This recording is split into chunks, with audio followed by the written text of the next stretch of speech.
তাক স্কুলৰ পৰা আনিলোঁগৈ আৰু স্কুলৰ পৰা অনাৰ পাছতে সি দৰ্জা খুলিবলৈ উশাহ নাইকিয়া কৰিছে। ইমানেই লেবেজান হৈ পৰিছে ল'ৰাটোৱে। আজি লেবেজান হোৱা তাৰ কাৰণো এটা আছে বাৰু। অনিকালে ইমান লেবেজান নহয়, আজি বেছি লেবেজান হৈছে কাৰণ তাৰ এটা ফেভৰেট বস্তু আনিছোঁ আৰু সেই ফেভৰেট বস্তুটো খাব লাগে যে, সেয়েহে উশাহ নাইকিয়া কৰিছে। ফেভৰেট বস্তুটো হৈছে তাৰ এইটো, মানে সি মেংগ' খাই বৰ বেছি ভাল পায় আৰু কাপোৰযোৰ নোখোলাকৈ সি মেংগ' এটা কাটি লৈ এয়া খাব লৈছে আৰু দেখাইছে সকলোকে চাওক কেনেকুৱা ধুনীয়া লাগিছে বুলি কৈছে। আৰু সঁচাকৈ বহুতেই বেছি ভাল লাগিছে। স্কুলৰ পৰা আহি থাকোঁতেই মানে জাষ্ট স্কুলৰ পৰা ওলাওঁতে তাতে ঠেলা এখনত মেংগ' দেখি পালোঁ আৰু মেংগ' দেখি পাই লগালগ বোলো কেইটামান লৈ লওঁ, যিহেতু সি খাই বৰে বেছি ভাল পায় আৰু তাৰ কাৰণে মেংগ' 1.5 কেজি ল'লোঁ। 100 টকাত 1.5 কেজি মেংগ' পালোঁ আৰু ভাল লাগিলে। মেংগ'কেইটা ইমান বেছি ভাল নাই লগা যদিও খাবলৈ কিন্তু বহুতেই বেছি টেষ্টি হৈছে আৰু সি এডোখৰ খালে, তাৰপিছত এডোখৰ বখলিয়াই দিলোঁ আৰু মই 3টা বোলো বখলিয়াই পিনে জুচ বনাওঁ আৰু সি মেংগ' শ্বেক খাই বৰ বেছি ভাল পায় আৰু তাৰ বাবে বোলো মেংগ' শ্বেক অকণমান বনাই দিওঁ পটাপট। মানে সি ৰক্ষাই পোৱা নাই, একদম খাওঁ খাওঁ কৰিয়ে আছে। কাপোৰ খোলাই নাই দেখিছেনে? তাক কৈছোঁ যোৱাচোন স্কুলৰ কাপোৰযোৰ খুলি আহাগৈ, নাই সি স্কুলৰ কাপোৰযোৰ নোখোলাই আৰু মই এইপিনে আম কাটি আছোঁ। সি কৈছে বাকলি খাইছোঁ দেই, মোক বাকলিহে দিছে মায়ে, মোলৈ আম দিয়া নাই। একচুৱেলি সি মিছা কথা কৈছে, এটা খালে বাৰু আম। তাৰপিছত এতিয়া মই বোলো বাকলিটো গুচাই লওঁ, তাৰপিছত তুমি খাবা। নাই সি ৰ'বলৈ সময় নাই, মানে মোক লাগে কৰি একদম উৎপাত কৰি আছে।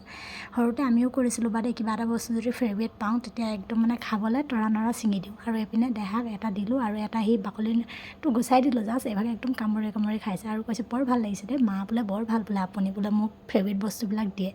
একচুৱেলি ল'ৰাৰ কাৰণেতো আমি টকা পইচা ইনকাম কৰোঁ ন, ল'ৰাটোক নোখোৱালে কাক নোখোৱাম, সেইকাৰণে তাৰ বাবে ইমানখিনি যেতিয়া কষ্ট কৰিছোঁ, খোৱা বোৱাটো অকণমান যতন ল'ব লাগে।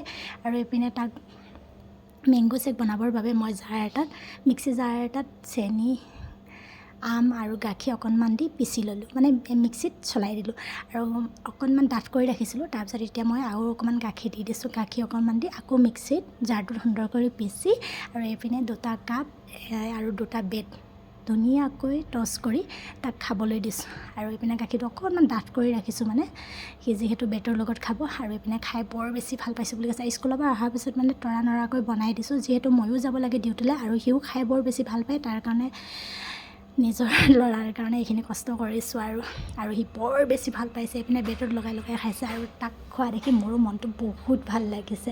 আৰু মই যে 2খন প্লেটত সজাই লৈছোঁ, কিন্তু মোৰ বাবে বুলি নহয়, তাৰ বাবেই, কাৰণ জাষ্ট সজাইহে ৰাখিছিলোঁ। সি ব্ৰেডকেইটা খালে, তাৰপিছত মোক ক'লে বোলে মা তুমিও খোৱা একাপ আৰু ময়ো একাপ খাওঁ, যিহেতু ডিউটিলৈ যাব লাগে কিবা এটা খাই যাওঁ, নহ'লে তাতো ভোক লাগিব মোৰ। 4টা বজাৰ পৰা 8টা বজালৈকে যিহেতু ডিউটি আছে, তাক এতিয়া টিউশ্যনত দি আকৌ যাবগৈ লাগিব মই। আৰু এইপিনে একাপ মই খালোঁ, বাকী 3 কাপমান ওলাইছিলে সি খালে। চ' এইপিনে দেখিবলৈ পাইছে নহয়, খাই ইমান মজা লাগিলে আৰু একদম মানে সি কাপ চেলেকি খালে বুলি ক'বলৈ, এইপিনে মিক্সি জাৰটো নাইকিয়া হৈ গ'ল। ডিউটিলৈ গ'লোঁ আৰু ডিউটিৰ পৰা আহি পাই সন্ধিয়ালৈ তিনিওজনে ওলাই গৈছোঁ হোটেলত কিবা এটা খাওঁগৈ বুলি। বহুত দিনৰ মূৰত ওলাই আহিছোঁ দেই।